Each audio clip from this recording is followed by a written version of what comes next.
Yama obibiara aha enfambra ewia bernonko Abusua kase Akan Kasebo wo big family radio kasa efrido embrono asode ensam ahodo a yensaka na yababwa no mezebosomo day ewia ber Abusua kase Akan Kasebo wo kasa efrido ensam no do so pa years okotwi na kwabreman otopotin wo oman Ghana no ena yababwa na mezebosomo za odimu akotin ebi enyine day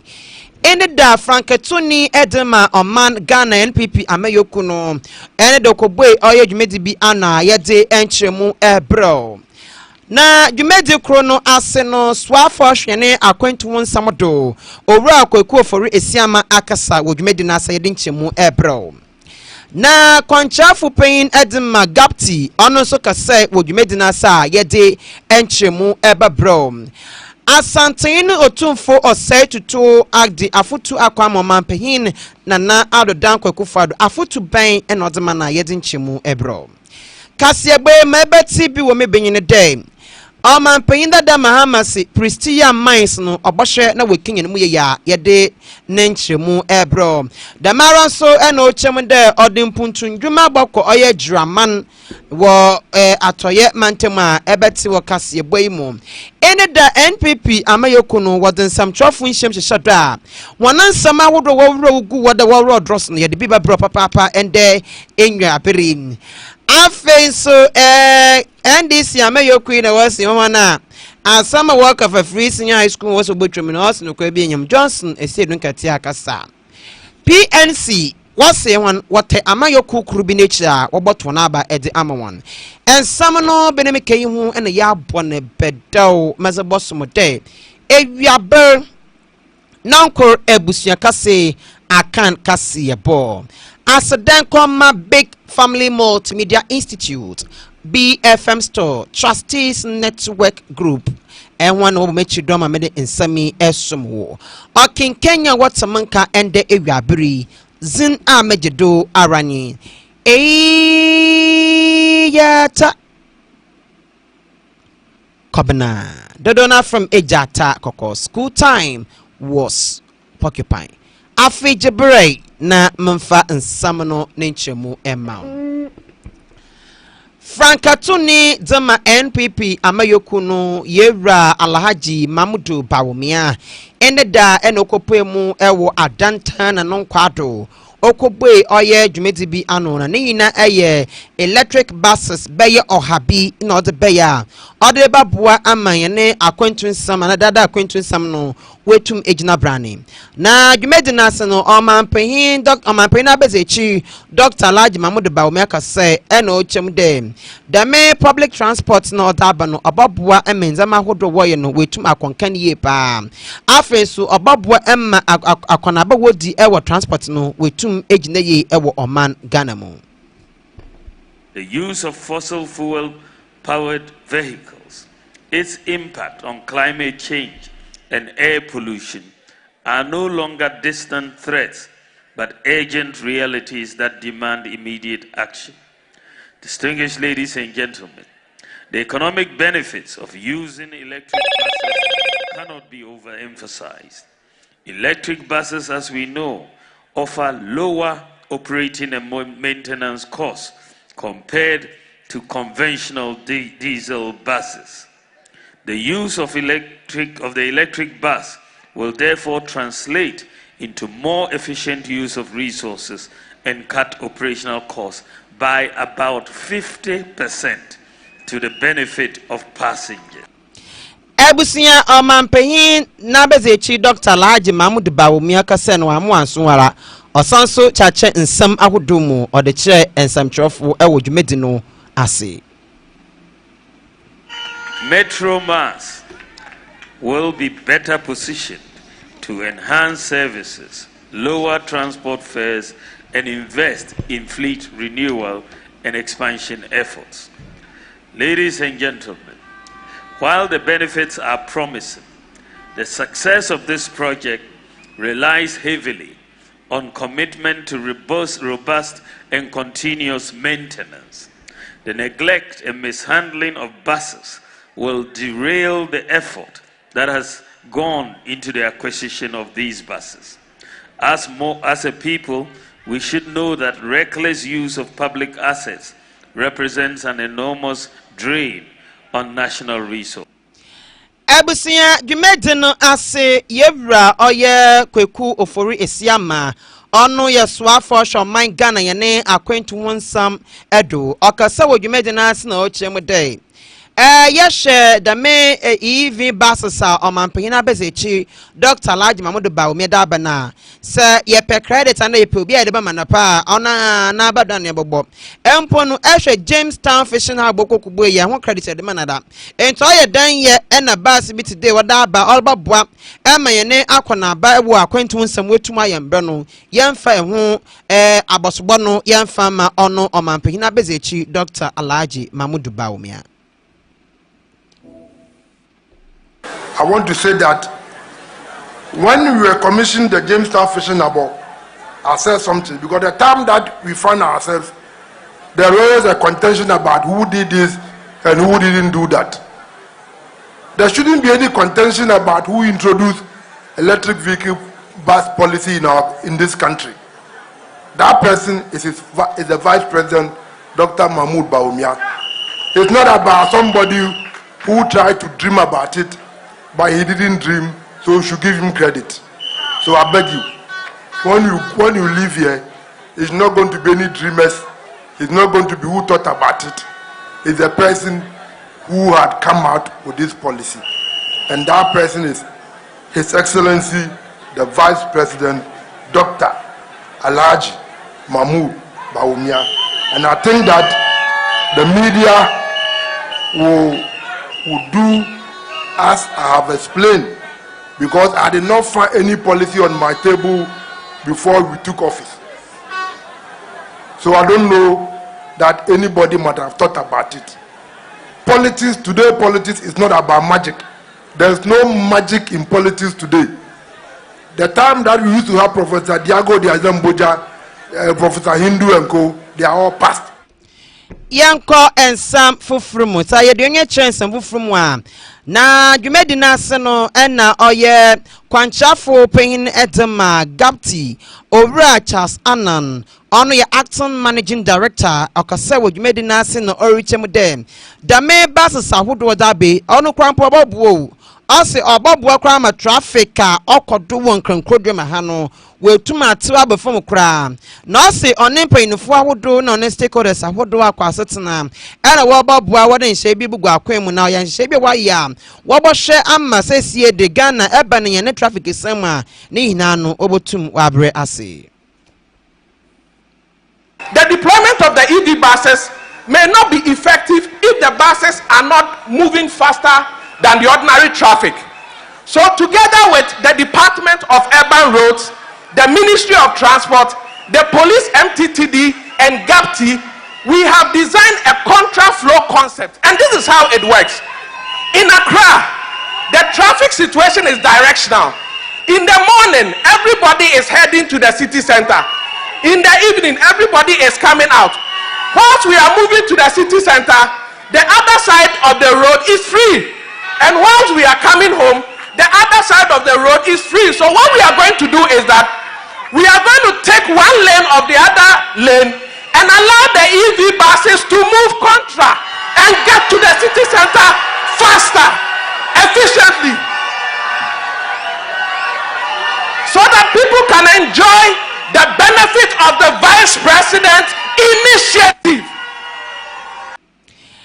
Yemfa yenwen chance from Asante Mantemu. Ote kokodo Asante hino otumfu osetutu autodo ebien. Ozi afutu ako ama mampehina na adodan kwa ekufado. Na afutu ozo kwa mani hinane dem. Ombua na asumuje awa mainga na hano ontum onjina yeye pa. Na onko yei wabaye batu abanya me adoma dezema bosom. Na da autodo eson wo afe apime bia na eduonu anan mu asanten no tumfo se tu da foto kra no osanso tu bi de mona oye amanyofo ene woni echitaifo ene abamboku ahodro wo manga na hade wayina no wonye edwumaten na wonbo na wonhwe de Ghana ye ne abaeboto no obokoye na papa ye obotum ejina ye na afe asomdwe be ye dwuma ewo mani mu Ayukune wose medana se papa nye nipa nyinara e won kaye enokre o peso obedi man so oba ha besre nhira me ye hira na so wonko fie nan na dikan no edidi nkuta ho pi emu koda na nyina oba anadwo bia na yadi ho nkomo yafa ho adwene no odeko enu so ye na wosa ye so obesa atoa so enu so sabre na yare covid na yira bemama sikasem nyina ye basa ya toto Ghana mem oso obesa atoa so na mse ko na nyame be hira wo ene na mse hira ye ne ode abedru ba bia wadru enfie nwatwi nipa bia di ne hwa moda edru ba bi na din na so osi ne bo so obeye nyina nene nyame adarma ehu ahoden empire ye boma so obenya ahoden de awie ne nyina ene ne ode te he ode asoma bedru na emre no ya beso afi wo bekra ye ni ye hwehwe nso ne se abato eda ne mu obia beji atum se ye Ghana eso sene obia de opa di president bia Ghana so sene no ye wo se ye nyina ye ti ase se ye to ne ye kenkan wie de ye se wadi nkunim no ye nyina ya ta na chi no wabu man nti se Ghana for se nyentokwa enya atem didie wasema wo so ba Ghana ye de ma wa be ye ne bonde roman nipa nyina nti ase kwa wato ama ye bompa ese no so asumdwe no wa hye me bonso se ono won free so en woto e de won hwe ma basabasa nsi Ghana hada bia so hunu sa abato no Ghana so sene yenya abotre ne yekoto wie ne kan na wadi nkunim no ye de ahye wonsa na o se nyame na mesama no se wia asomdwe na hoto beba no watimi ato aso asom Ghana man ne ye nyina pe yanko ensam fufrumu kane mampanyin yewra Yohane Dramani Mahama ono enoro to Frank Azama NDC amanyoku no na ordinate abo na ne campaign ekopemu ewo atoye mantemu bia wo frɛ ho Pristia ɛhɔ no kokoduriye okoduna no matena nkonya wo Pristia ho won enyim ɛna ɔkasa na ɔde to enyim dem sɛ nyame yadom afi apeme bie na eduenu anan abaye bɔto no sɛ NDC amanyoku no tum dinkunyima ɔbɔhwɛ ɛma ɔyɛ Pristia mines no we kenyan mu ye pa ɔsi Pristia mines wono oye biebia odi nyuma hodo de bra de hia wo de mimpehye de ho no enti obobo no mos ne bia de oye Pristia mine no obotum ahye mo kina na wotum egina ye na ho de oboa emembebu no wotum bunye edwuma dodo na eye won pehye de wo Akan no nokre one Major Sanda retired omutu anamo eba me ho samre ne o castle nti omo ba castle ho eno mo de Pristia mines assemble to menim mene President Mills ko kasai eno se menhwe so na mine no MBA se na be ya Pristia fo be nya adwuma ye ampanso ye de ose eyoyo ye hu dwuma e ma mine ni bie e ma nipa be 1000 enya adwuma e wo mines no mo na enne meba mebusa MP eho asem eno se o beye afene fa eko enfie mienu ni mine no atumu biom ye ba ye ne MP ene omo a omo hwe se adwuma no so ye be kan ye ho ni aye adwuma se ne be ya Pristia mines no ye be san bie se ne be ya omo a no mu ye adwuma ho on be san anya omo adwuma aye afa so woti din Pristia woti edin Pristia now nim say a mining town na ehihia yedeba ene say obia eka mining ena say na say yasase na asasi ene kwaye ene nsuo ye nananomo ene bo ho ban ene omode maaye ena yenso ye didi ho kakra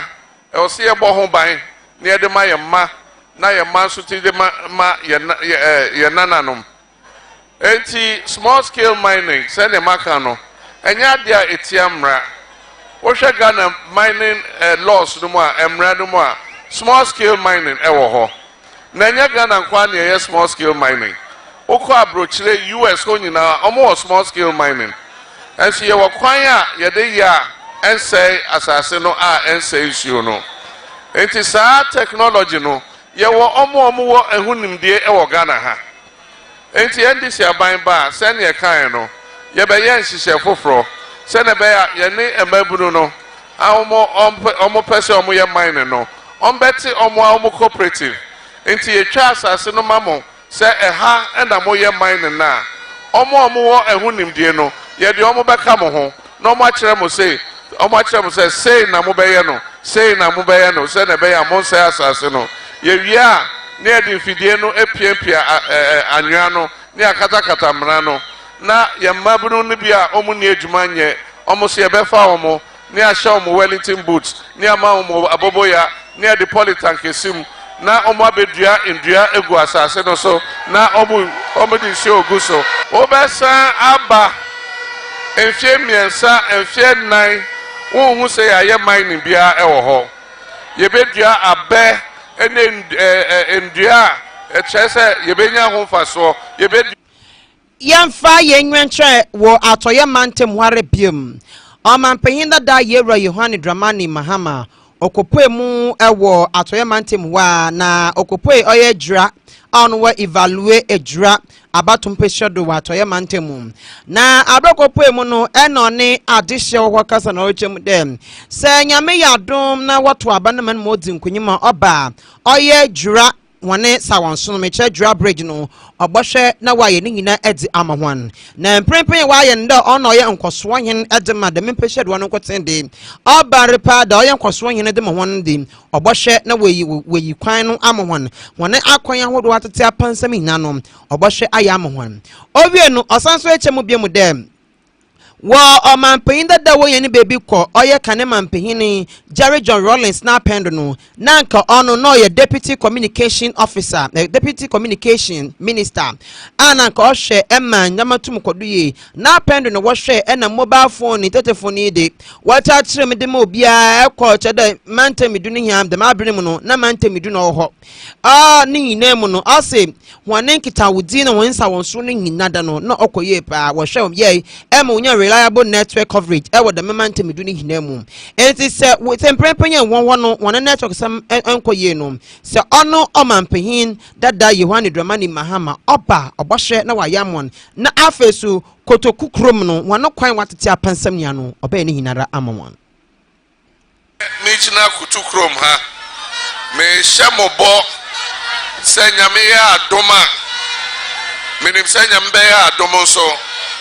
inshallah menim se nyame be ya adomo so na oye adom na NDC abainba 7 January 2025 yenya swawie ya ejuma yedbe sha se ewo Ghana ha eye mo bridge na etra kobre afenso na na kasa oka network wasem Abraham sha se meye abaye juma a me sha se ne amanyo sem Jinebia President Rollins de me edikan and say me be Deputy Minister of Communications. A free home me be Minister of Communications. And this me jina bonte and I make her say mobile phone. My breso and ye shall say ye sa mobile phone neighbor.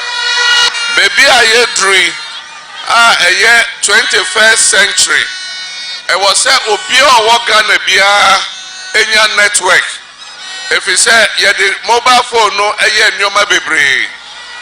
yetimi di tuaka okoto ade a now the mobile tua yetimi di ye nyoma bebre and also na yedinya news bibia na esi wo wiase nyina e wo your mobile phone so enti minim say na network o ehun hia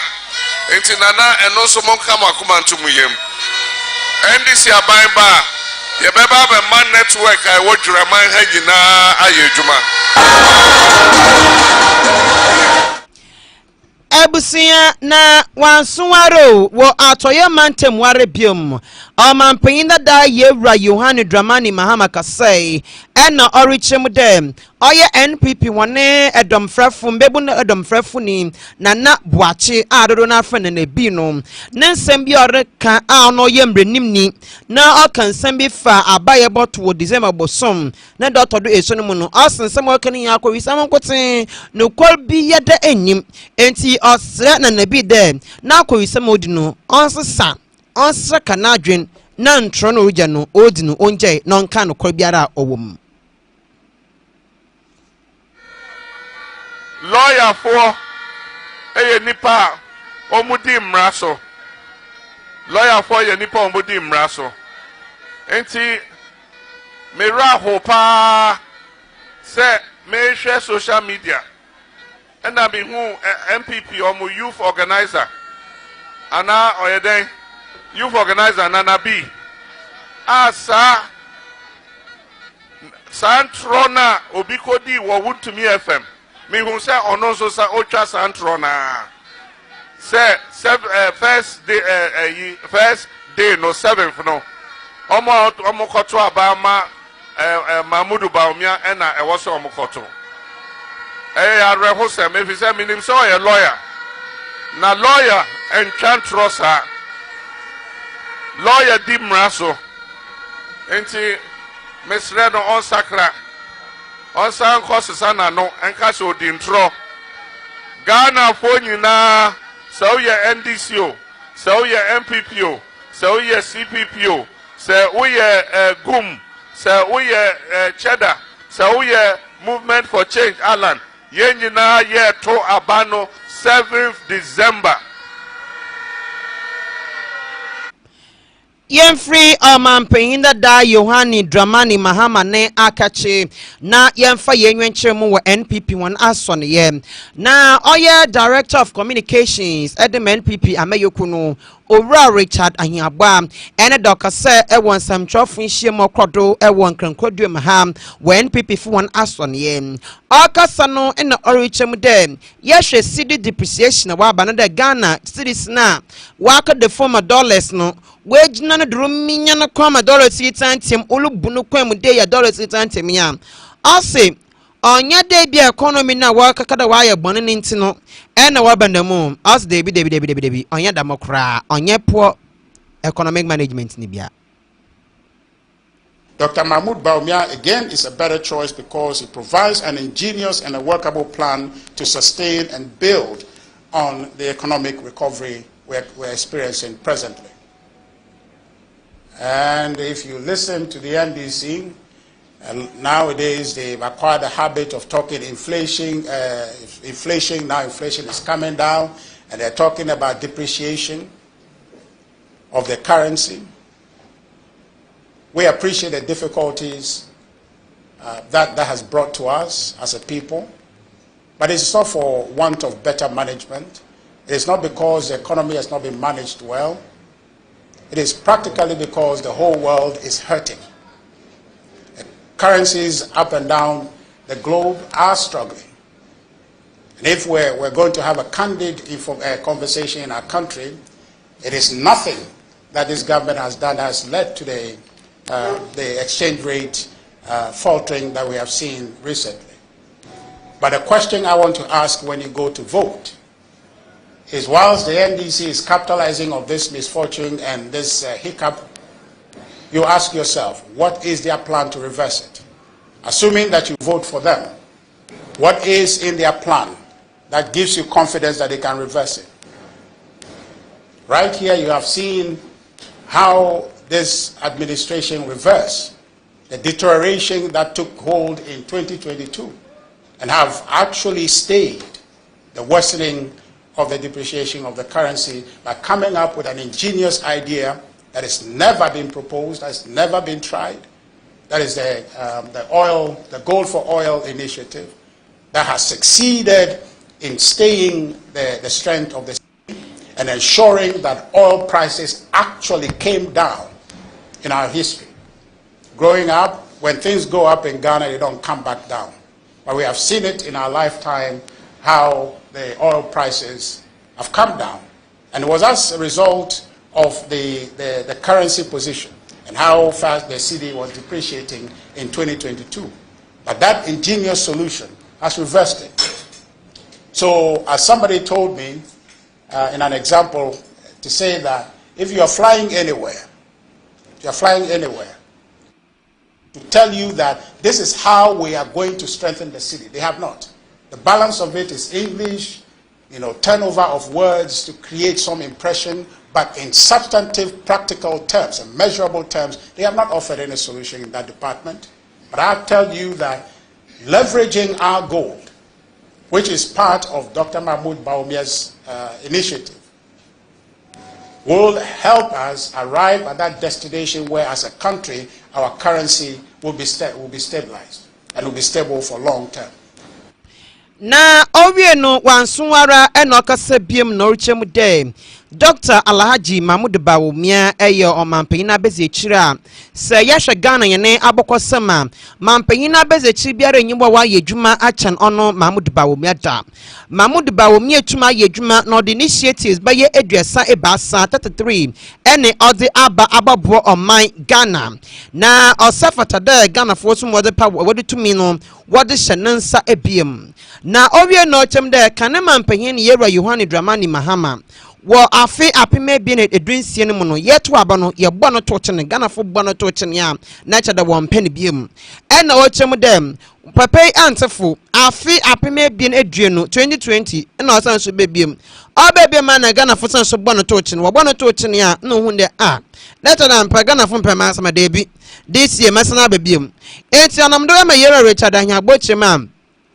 mesma afi apime bi ne edu nsia ena afi apime bi ne edueno wo bo mampanyin dada Yera Yohane Dramani Mahama to chene no damara so na afi wo bobo no ato achen eti nsamchofo nhiem nase no ena odo to Ghana fo ina enyim dem obi bia nto na ba enfama Dr. Alhaji Mahmoud Bawumia o sande so oba wo Ghana ne amambrem no afi apime donko no eduoku na bi 1992 no no o chede se ebebe mampani wi a ode ebu nkunta ede chairman na Bawumia de oba na so utwa ne ATS ni wi a bunkunta eda kire oman Ghana. Bawumia again is good for Ghana and must be your choice on December 7th, or if you are voting early on December 2nd, because he will protect and strengthen the free SHS policy, which by all accounts has been a successful initiative, has been a thoughtful initiative, has been a compassionate initiative, has been a right initiative. Barring whatever implementation challenges it has been one of the major interventions in education in our country, and it is good for our people, and it has facilitated the education of some 5.7 million Ghanaian students. And I think that we should do everything we can in our power on December 2nd and 7th to ensure the preservation of this policy for our own children, for our siblings, our nephews and nieces to participate or benefit from this initiative. Bawumia again is a better choice for us Ghanaians than the alternative, because Bawumia will expand healthcare access by completing the Agenda 111 projects, equipping and operationalizing them, and ensuring job satisfaction for all healthcare professionals. Bawumia is a better choice for us on December 7th and December 2nd and 7th, because Bawumia will be accountable to Ghanaians, because he has 8 years allowable under the 1992 Constitution to be president. Therefore, he will necessarily deliver on these promises, some of which I have read to you, in order to merit your gifting him of a second chance when the time comes. Unlike the alternative, who has only 4 years to go, and later on I'll tell you about his own assessment of having 4 years and what you can do with 4 years. Abusia yanko oye asante mantemu yekope mu asante mantemu Oya national chairman and also Nizama NDC Amayoku no Yera Johnson Esiedo Katia Adodo na bonamra de mosquito no ono nso akasa na okopemu ewa kase ewa asokwa abatumpeshado wa santemantemu ehwo na okasa na orichem dem amanfu ebinum atwe na no esi sumana so another wa nansam okeno wadanda nenwa we bi afim wozi bi ahyehjem ena zo onyim no wodaka ka ho wa bebre na asem American in nine dem. Onkojina baby nka da free senior high school no NDC amayokunu ba obotwem also there be wontwem na emom wo ba obehye mokina woden sesan bi bebem ababoa na wa amogina ye na emom azal ka da wo ba obotwem double track no the school no also red and red for cop also green and green for cop also yellow and yellow for no cop also blue and blue for no cop also no ba Oboshe na botwum enye free senior high school no na NDC aba na botwum there bi na emom double track no na obebotwum asa de koso botwum bi ni dem inzibana was ba wode me school fu no ebinim tum ezibano odugu no kotokum odugu no card na odro kwa aka me na ebusuafo efiefie enso ndem no indam na ote oye school fu won eziban a wode bede won fama school fu no na won di na won to won pa ezibana didi na tare wode bramo na nso ebinim park nzame na ode egu won botom ebi digu ni shemu na oche da odro kwa na sa da menzama na ade no na ochem da oba obohwe na NDC aban no we yidamazi yara efiwo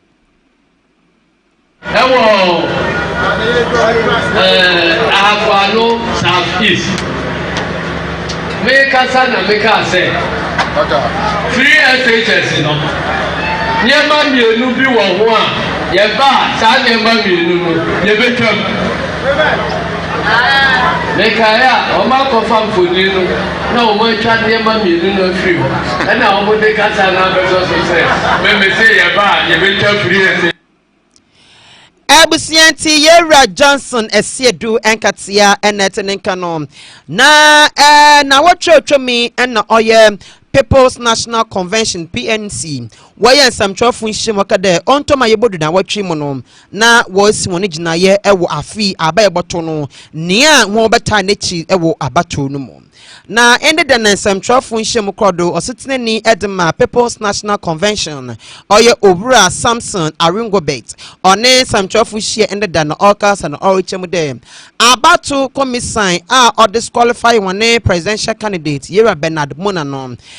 ono no onye bibi abahamon sesi awaja tum nanso afi ayewomi onche bia Ghana ye kwakoto aba enti Yera Samson Aringobet also on a national executive committee our neck and afi functional committee functional executive committee for on one nation what national words mu adwendwene hun dem nyame yadoma December 7th abaye boto no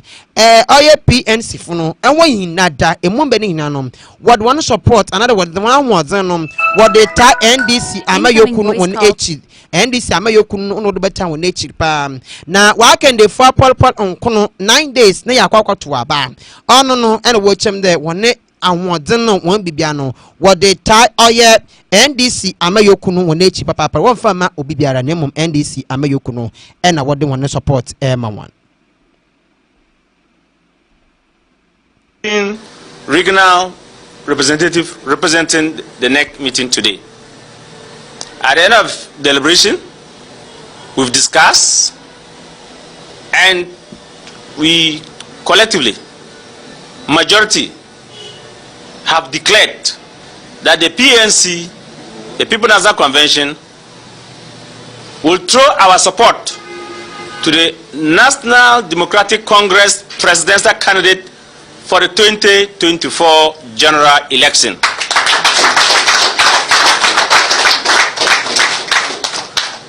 We have thrown our support so that the next government will be formed by the NDC,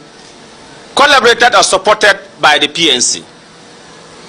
We have taken this majority decision, consensus, and we are hereby directed that all rank and file of the PNC will be abide by the next decision.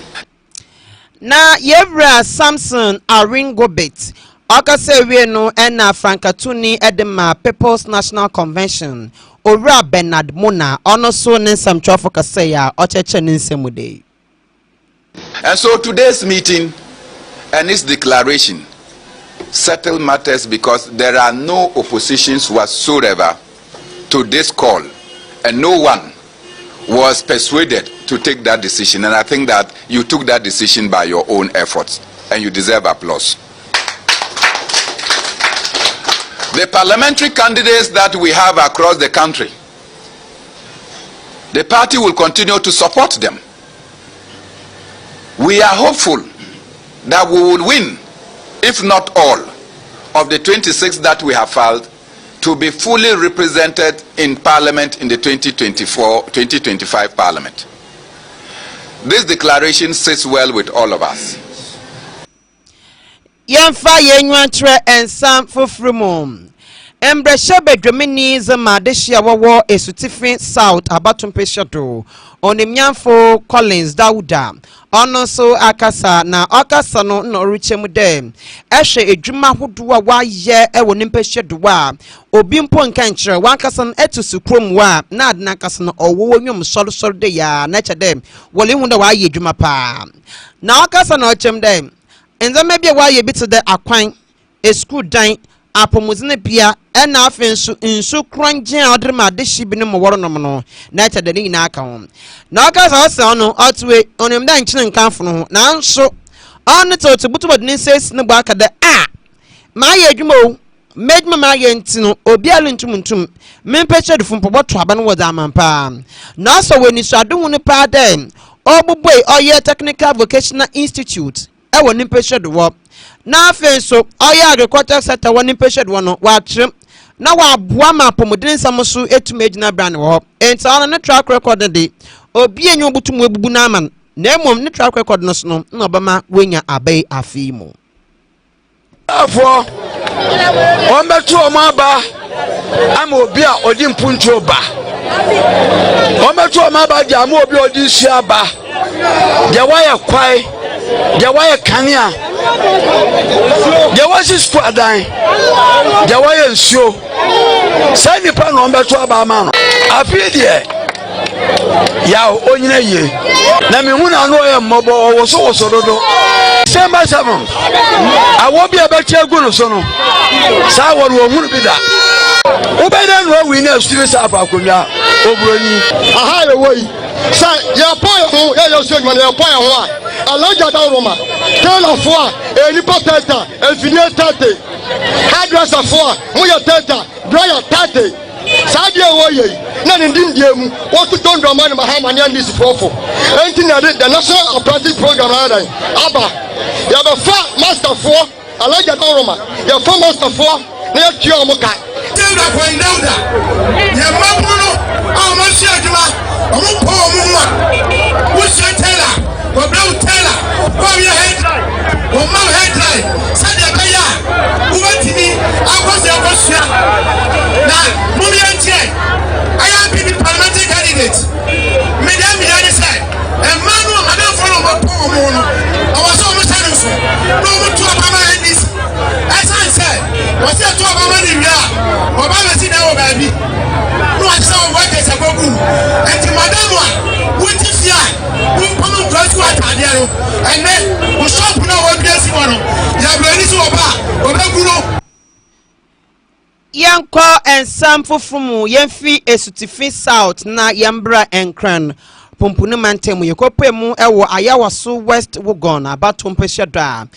NDC wane Franketuni ambeshebedwemini Franketuni another parliamentary candidate eyo Owura John Dumelo ono eya Brentia otresini notice ni twase notice ni twemu nso pa na John Dumelo ye obia original amadesha wo ayawaso West Wugon abatompeshado na amanebochema wo afi apime bi na edu ebie ne mu no e no sha sede ono no adesha wo nimpeshado wono o che won hair dryer o che won machine wo de bepamade afi so wasen aka no ho biem ema wa ya de me adoye eda ma adeshia wo de nimpeshado wono na oya wie no onansan traffic kasa ojechem de ma do yendo o ma man for scholarship nya otu ya man for school fees do ye ede boni nimpeshado wo bia no ore ye da abo wan philanthropist amea and the baha ye bechiche hair dryers and sewing machines to inconform ye eti and inconform pama dear so ewa ya so west work on her na edwumedie Mishasi since 2012 Mishasi na me teacher to me math scholarships at the University of Ghana campus into my nyina for about 12 years last 4 years so me san sujina no me teacher bi me Lucy and okra postela na me teacher into stella in there so me teacher embano munya na omo ye be 40 but me sure pass almost every month the next 40 batch, the next 40 batch, till almost all the apprentices in Ayawa so West Wagon on Benyomu machine. But in necessity, no man my day, Omuntumin Tosanyamai, into Yadia Momui, or Monfanko Yejuma. Now, Yamia Duma, next year by this time, they no more will be your business. Na Yera John Dumelo, yes, ni training. Now, this ni trust, not it's ni training. Okay, say we pet, and na, I want to win your hair dry. When your machine be when you bring us happy. Why happiness? I'm a cheddar one happy the wagon on you when you know so. I'm one some trouble can say. Me hey. Me mami and me papa went to me on for me on to a jumem. Na se menya machine. Me my NDC any mungwasi de biarada. Men so mesu ejuma no maka se NDC na mama ye de esu ejuma. Na mpaya me bɔ ne se NDC for winia. O me ye de chin sa de ama ye embaba wa na ye wo echire na ye ba no. And that form so be su ejuma. And then that form so say obenyo obi. So be na kumum so or to dry ama and that form. And that dumelo ase. So why na kumum. So boy, one my hand dry. One my dryer any machine say young phone kosu ejuma no. Ye da na sepa na me so bia nkran e ka cho bia wa ha say mukoto aba na mu nhwe dumelo any joma ama bebre no maya maye ye da na ase e di Nyankopon da na ase se nyame nhira no baby onye sika free Nyankopon hye na nan mo ho medibe mafon kocho Mr. John Dumelo enya kpo ike medwe maglo. Oh, Dadavi Alakia. Oh, Dadavi Esia. Mare kuku. Abusua. Dadavi ne don't continue one here. Aha na mbrebe makwan ma mede ewia bird nanko Abusua kase Akan kase bono mede ebesi amo. Asada enkoma me sponsors Big Family Multimedia Institute, BFM Store, Trustees Network Group, and one of Bomechi Dom Mamede Kasebo, Mezebe Bosomo. After the enkoma abena papa bi any akosia depa and afe or a blessing. And when your Bomechi Dom Mamede Kasebo, Ebebosomo, me producers papa on one. Ebusinya or King Kenya Watsamanka and they were buri Zin Amejedo Arani. Ejata